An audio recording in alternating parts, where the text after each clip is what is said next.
Coach Juwan got to play for the first time on Saturday. Was he about where you thought he was? Did he exceed expectations? Just where did you think he was on Saturday? For someone that hasn't really played in almost a full calendar year, live action, I thought he did a really good job of getting lined up, getting the defense aligned him as far as the rest of the 11 guys, and the communication part, which is what we were a little nervous about. I thought he did a great job. Made some plays, a little out of control at times, but we were pleased. We think the best is yet to come. For his first game, I thought he did a really good job. And Coach, just kind of same question on Elijah. I know he's played some before, but really got a chance to play quite a bit the other night. What did you think about him when you saw him on film? Elijah, super talented. Like a freshman, made 2 really big-time plays. And if you ask him, he probably got a minus on both of them because it wasn't exactly the way we wanted it to work. But the great part about, guys that, are aggressive and play with a lot of energy and play fast, they can overcome mistakes. And that's where Elijah is right now. We said from the beginning we think he has a really bright future, and I'm glad he was able to go out there, even working through some of the mistakes that he does make. He does play fast, and he's been productive in all 3 games that he's played in. So we've been very, very excited about him.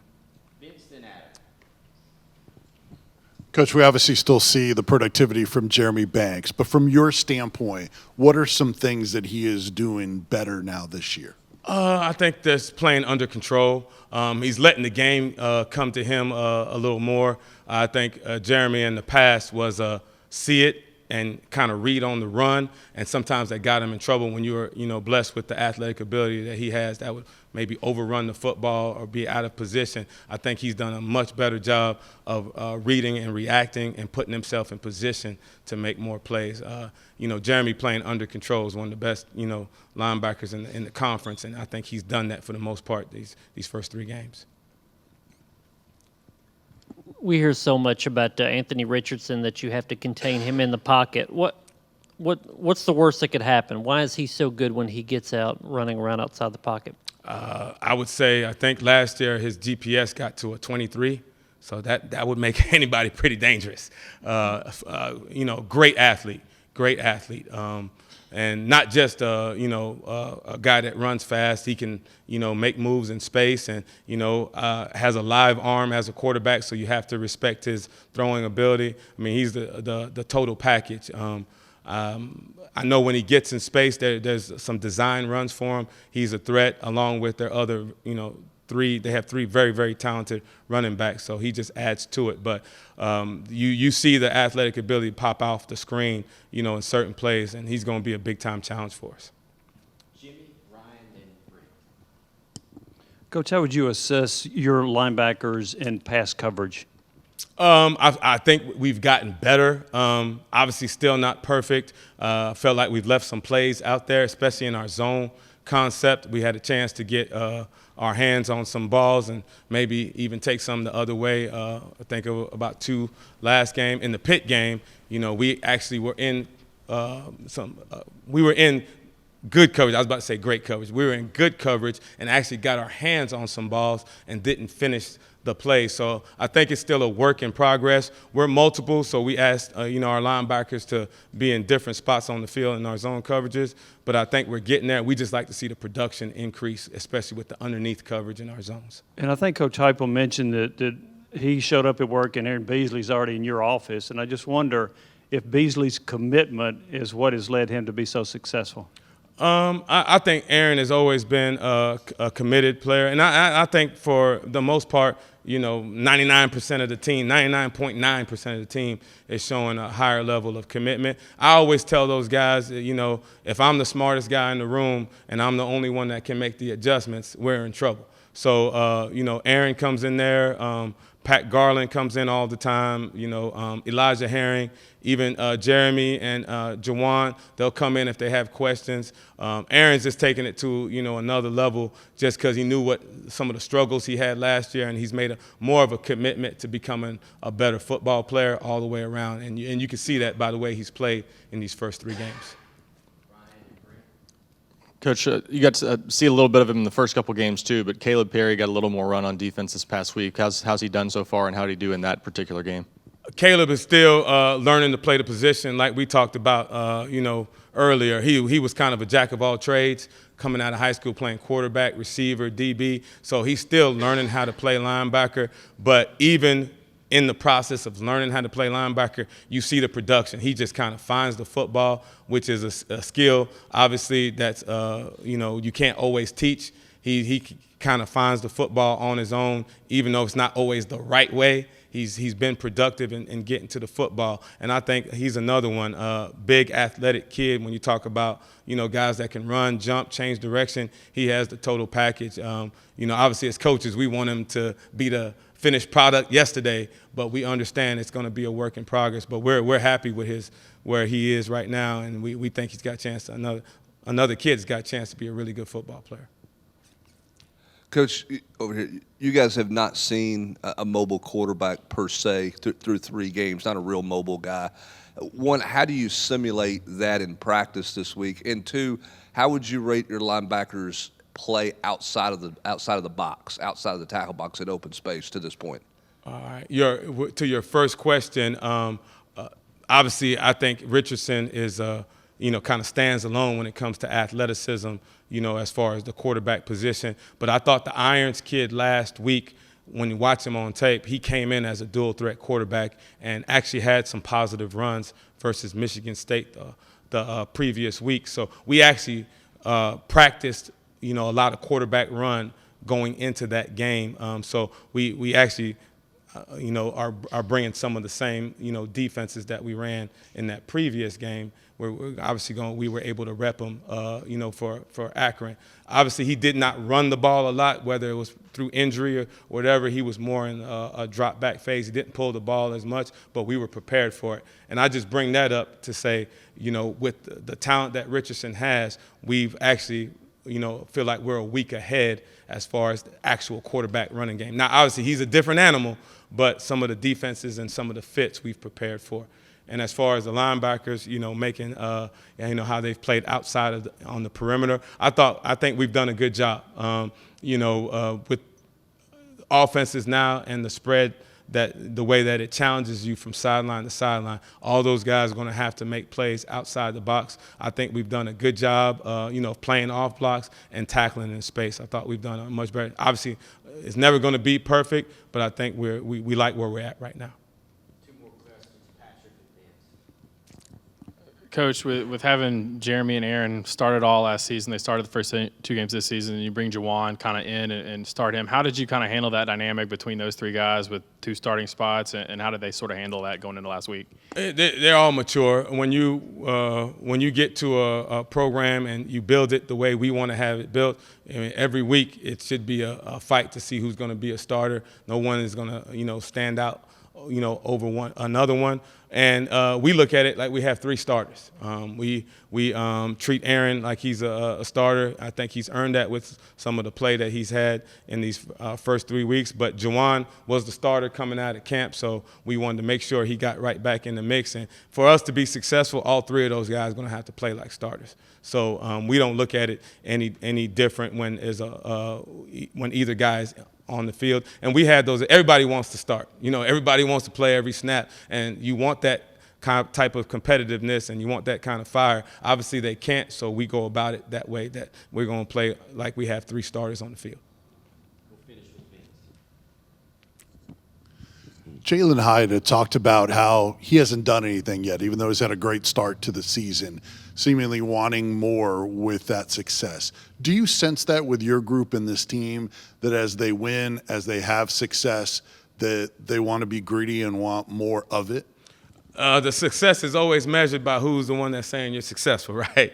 We're 3-0. I think we all thought we would be at that point, when we first started the schedule. And now that we're going into SEC play, we would hope the whole team, has that mindset. Because, we've proven a lot. We're 3-0, but, our number one goal is to try to win the SEC. And you can't do that, without going through the SEC schedule. And, we got our first opportunity now. So I would think the whole team, has got that same fire in their belly and feel like we started the way we thought we were going to, but now we have to make sure we're even hungrier to go into this SEC slate, to go out there and go try to get victories every week.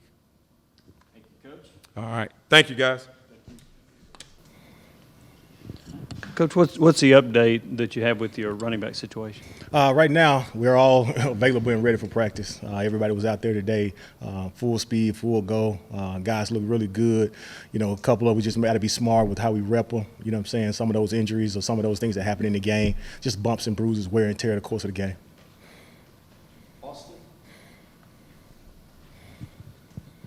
Because you had to, battle some of that last year with Tyon being out at times, Jabari being out at times, do you feel like you've got a good, plan for managing that? And then if you had to go worst case scenario and go to outside one of those four, is there a direction you'd go?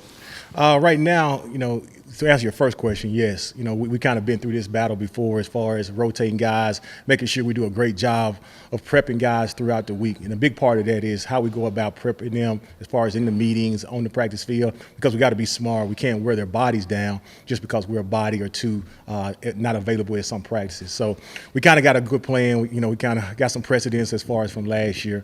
As far as what was your second question, Austin? Yeah, right now, as an emergency guy, P. Fant did a good job today taking some reps in the backfield for us, alternating time between tight end and running back. Looked really good actually today. Just kind of getting him ready, and always having an emergency guy. You always got to have a contingency plan for anything that may happen. What'd you see in Jalen Wright on Saturday? Jalen's done a really good job of trying to change his running style from being a true freshman last year. We talk about a lot of vertical runs, hitting the ball more downhill, being a lot more successful doing that. You can see he was trying to be a lot more physical, running the football, breaking more tackles, things that you didn't really see from last year for two reasons. One, because of his just, youth coming into games, but also, two, just from a standpoint of he just kind of didn't know, playing like a high schooler at times. This year, went through spring, had a little spell during fall camp, but we talked about a lot of things as far as playing underneath your pads, playing behind your pads. That's one of the things he has to get better at as he moves forward and continues to grow in the running back position. But for the most part, really saw a violent guy trying to break tackles, trying to be more physical with the ball in his hand.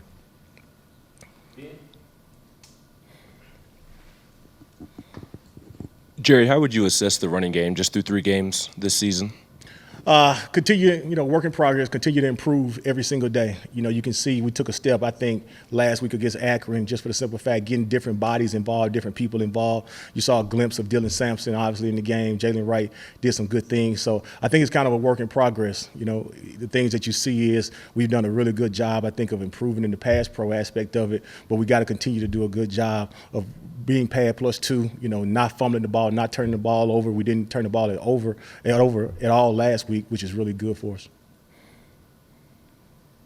Adam, and then back to Jim. You said it's a work in progress. Are you more confident or about the same confidence level in your running backs, just running the ball as you were coming into the season? Probably more confident because now we've got a chance to see an older Jalen Wright have some success on the field.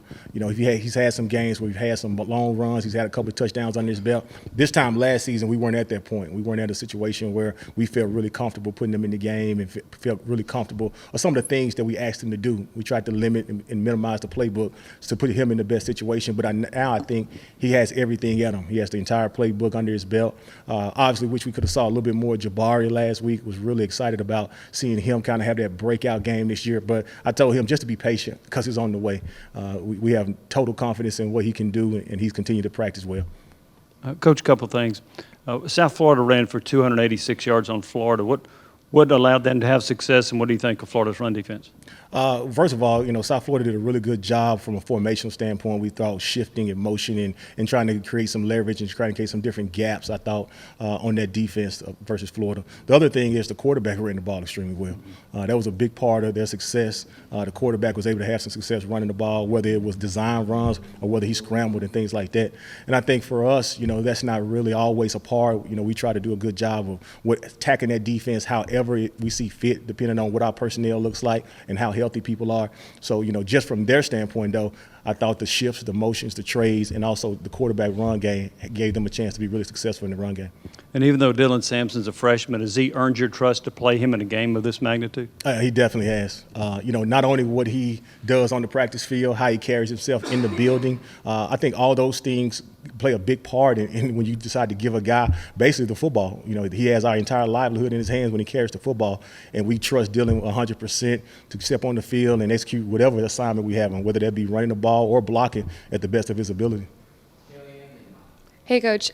Yesterday, Josh Heupel mentioned that the first time somebody brought up the Tennessee-Florida rivalry was about 30 seconds after he arrived on campus. When was the first time that you learned about how important this game is? Oh, man, I grew up watching Peyton Manning try to beat old ball coach all the time. So, I grew up watching those rivalries all the time. So, from a young age, I understand, how important this. When I was growing up, Florida and Tennessee were the top teams in the East, and they would battle back and forth every single year. So, walking in the door, I always understood how important this rivalry was.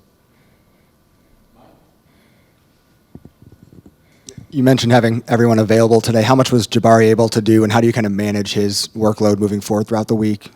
Yeah, I think, first of all, he was able to do everything. He finished the entire practice, 21, 22 periods, whatever we have. He did every part of practice. We didn't have to kind of limit him from a standpoint of because of his health. It was more of us being smart with just the workload. And that's no different than what we normally do during the course of a week. We're always monitoring those guys' workload with our GPS system that we have on those guys to make sure that we're not overworking them so they can be prepared. It was a little hotter than normal than we probably expected at practice. So just making sure body maintenance post-practice and before meetings and things like that, they do a good job of getting in the cold tub and getting in the treatment room and doing those types of things. But for the standpoint of as far as how we monitor them, no different really than we have been.